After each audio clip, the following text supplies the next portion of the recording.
आदरणीय उपस्थित यहाँ पे सभी जिला पदाधिकारी, जैसा कि साथियों हम सभी जानते हैं कि आज 6 दिसंबर है और 6 आज ही के दिन 6 दिसंबर 1956 को बाबा साहब भीमराव अम्बेडकर का निधन हुआ था, उनका स्वर्गवास हुआ था। देखिए उनकी जीवन काल को हम हमेशा देखते आते हैं, पढ़ते हैं, सुनते हैं, जानते हैं और बाबा साहब के नाम से फिर चाहे वो अनुसूचित जाति का व्यक्ति हो, फिर चाहे वो किसी भी अन्य जाति का या फिर किसी भी अन्य तबके से क्यों ना हो, हर एक व्यक्ति इस नाम से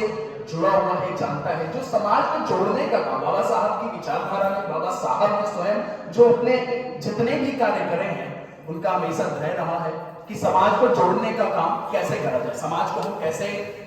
जो समाज के शोषित और वंचित तबका है उसको समाज में एक समानता कैसे दिया जाए, इस पे हमेशा अपना सर्वस्व, अपना जीवन न्यौछावर करा है। अपना पूरा जीवन काल जो जीवन का है अपना, उन्होंने इस पे न्यौछावर करा है और बहुत सारे काम भी करे हैं जो कि उल्लेखनीय है। और कहा जाए कि 5-10 मिनट में अगर हम अपनी बाबा साहब के जीवन काल को बता पाए या उनका वर्णन कर पाए तो असंभव जैसा ही कुछ बातें होगी। लेकिन चूंकि होता क्या है साथियों कि बाबा साहब के नाम से प्रत्येक व्यक्ति विशेष परिचित जरूर है और राजनीतिक दल उसका फायदा थोड़ा नहीं बहुत ही ज्यादा उठाते हैं और एक नहीं कई उदाहरण ऐसे लोगों को मिल जाएंगे जिसमें कई राजनीतिक पार्टियां बाबा साहब भीमराव अम्बेडकर को ऐसे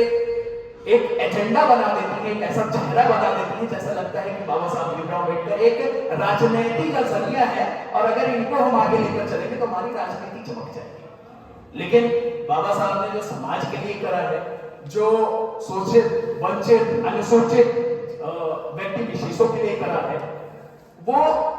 और अगर आज एक हम लोग बोलते हैं मॉडर्न काल, अगर आज मॉडर्न काल की बात करें कि बाबा साहब भीमराव अम्बेडकर का कृत्य कौन कर रहा है तो वो मुझे संकोच नहीं होगा कहते थे कि हमारे जो यशस्वी प्रधान सेवक आदरणीय नरेंद्र दामोदर दास मोदी जी हैं वो बाबा साहब के जो कुछ अधूरे सपने रहे तो उनको साकार करने में अपना योगदान। भीमराव अम्बेडकर से संबंधित जो चीजें हैं वो आज दुनिया के सामने रखने का काम कोई कर रही है तो भारतीय जनता पार्टी कर रही है। बहुत सी सरकारें आई हैं, गई हैं, बहुत सी सरकारें रही हैं, लेकिन कभी किसी ने बाबा साहब के जीवन को दिखाने का प्रयास नहीं करा है। आप सभी लोग जानते होंगे जितने और यहाँ हमारे कुछ अनुसूचित समाज के व्यक्ति भी हमारे बीच बैठे होंगे तो स्टीप जो है ये एक स्कीम कह सकते हैं जो भारतीय जनता पार्टी की केंद्र की सरकार द्वारा चलाई गई है, जिसमें 5 ऐसे स्थान जो कि बाबा साहब भीमराव अम्बेडकर द्वारा जुड़े हुए हैं उनको विकसित करने का काम भारतीय जनता पार्टी की केंद्र की सरकार ने करा है। मैं 5 उन स्थानों के नाम उल्लेखित करूंगा, आप लोगों को बताऊंगा। पहला स्थान है बाबा साहब का जन्मस्थली जो कि महू में है, महू मध्य प्रदेश में पड़ता है, महू का है। दूसरा दीक्षा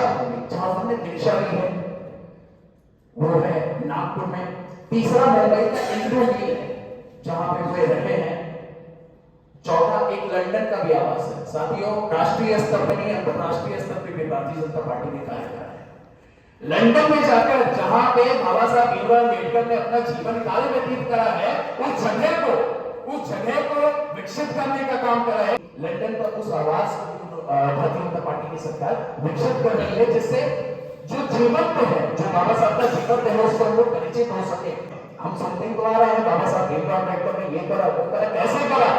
ये चीजें, यहाँ तक उन्होंने जो सपना देखा, जो समाज को जोड़ने का काम करा, जो समाज में समानता लाने की बात करी वो चीजें कैसे हुई है इनको दर्शाने का काम हम पंचतीर्थ के माध्यम से जान सकते हैं और बेहतर तरीके से 5 स्थानों का पुनर्विकसित पुनर्निर्माण करा जा रहा है, पंचतीर्थ के नाम से जाना जाता है। तो क्या मैं जानना चाहूंगा कि नहीं अन्य राजनीतिक दलों ने भी कोई ऐसे कार्य करे हैं जैसे बाबा साहब भीमराव अम्बेडकर का नाम लेकर राजनीति के चूल्हे में से रोटी सेकने का काम करा है? क्या भारतीय जनता पार्टी ऐसी राजनीतिक पार्टी है जो राजनीति के साथ साथ समाज के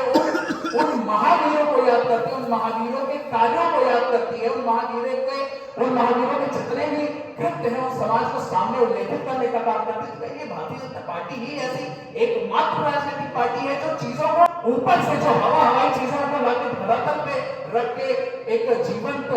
वर्णन करने का काम करती है। तो भारतीय जनता पार्टी की ही जिम्मेदारी बनती है, सब विचार करने का विषय है कि बाबा साहब कई चीजों को बहुत तोड़ मरोड़ कर भी पेश करा जाता है कि बहुजन समाज के जो लोग हैं वो भारतीय जनता पार्टी से जुड़े नहीं है। तो विचार करने का विषय है, विचार करना जरूर चाहिए कि जो अनुसूचित जाति है, अनुसूचित जनजाति है, इनके लिए सबसे ज्यादा काम आज के समय में कौन कर रहा है। तो अगर संक्षिप्त में देखा जाएगा, अगर उसको विस्तार में भी देखा जाएगा, तो केवल और केवल भारतीय जनता पार्टी एक ऐसी राजनीतिक पार्टी है जो नजर आएगी कि इसने कुछ करा है अनुसूचित जाति, अनुसूचित जनजाति के लिए। तो आज बाबा साहब की पुण्यतिथि पर मैं कोटि कोटि नमन वंदन करते हुए अपनी वाणी को समाप्त करता हूँ।